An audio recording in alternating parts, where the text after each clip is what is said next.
Bonjour.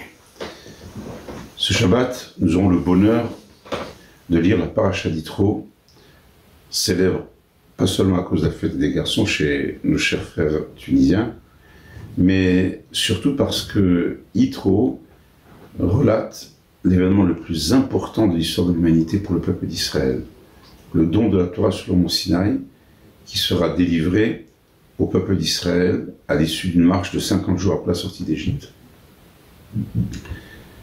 Ce texte essentiel a suscité un grand nombre d'interrogations, de questions, de commentaires, et une des questions qui se pose le plus souvent est de savoir pourquoi ce texte de la paracha, si essentiel, si important, ne porte pas le nom de celui qui donne la Torah au peuple d'Israël, c'est-à-dire Moshe Rabbeinu.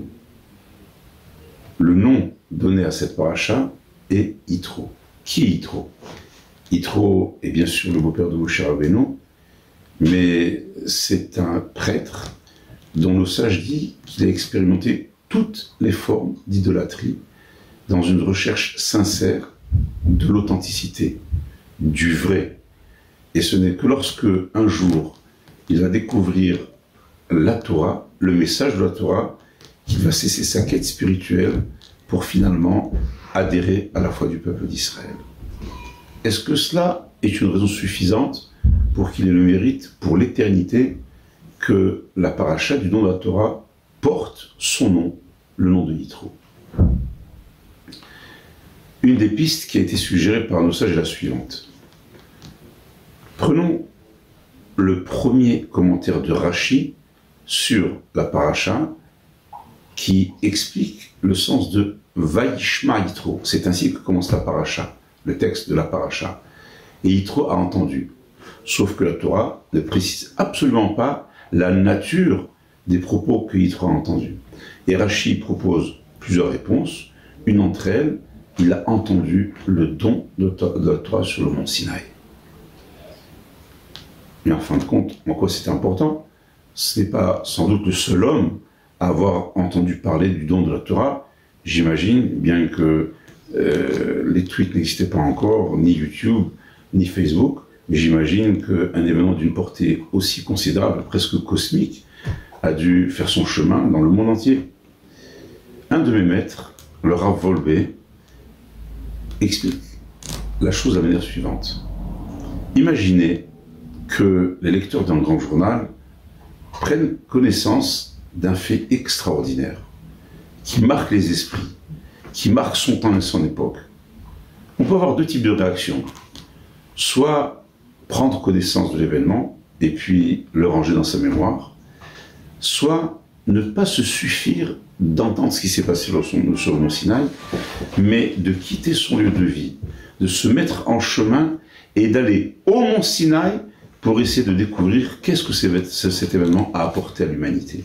Et toute la différence qu'il y a eu entre Yitro et ses contemporains, c'est que les contemporains, certes, ont dû entendre parler de cet événement majeur, mais personne comme Yitro a pris la peine d'aller au cœur de l'événement.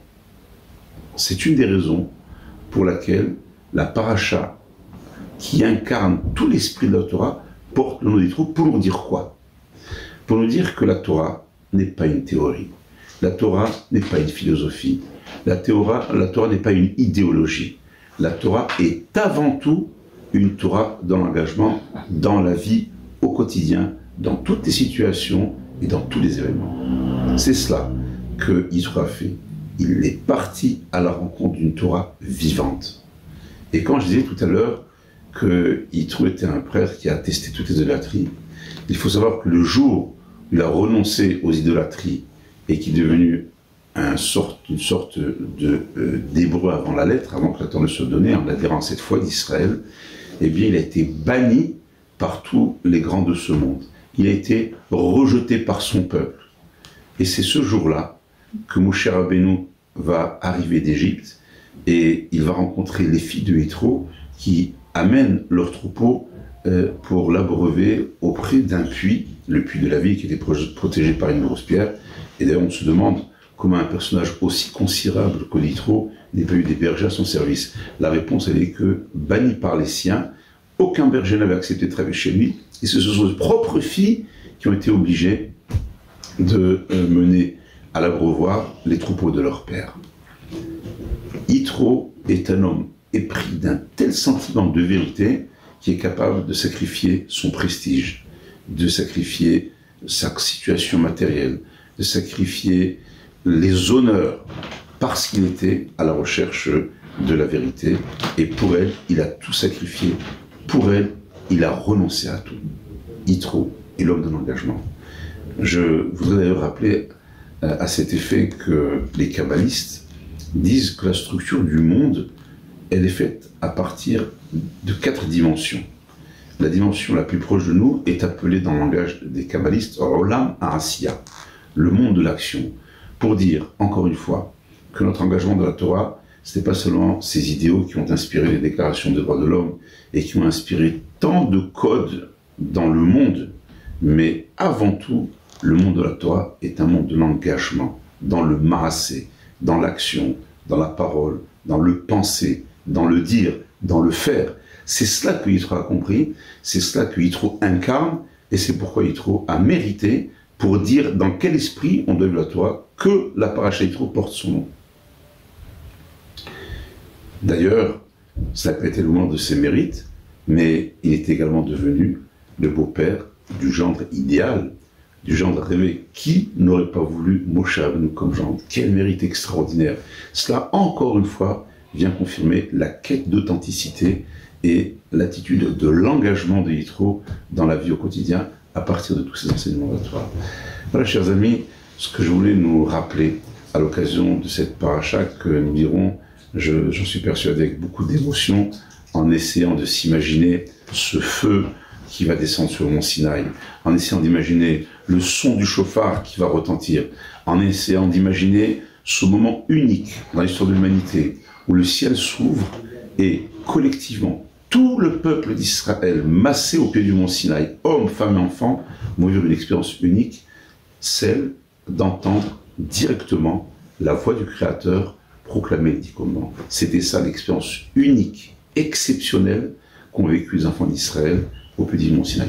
Ils sont tous, d'une certaine manière, devenus des prophètes et des prophétesses. Je voudrais conclure en disant que, selon nos maîtres, une expérience vécue ne s'efface à jamais du monde.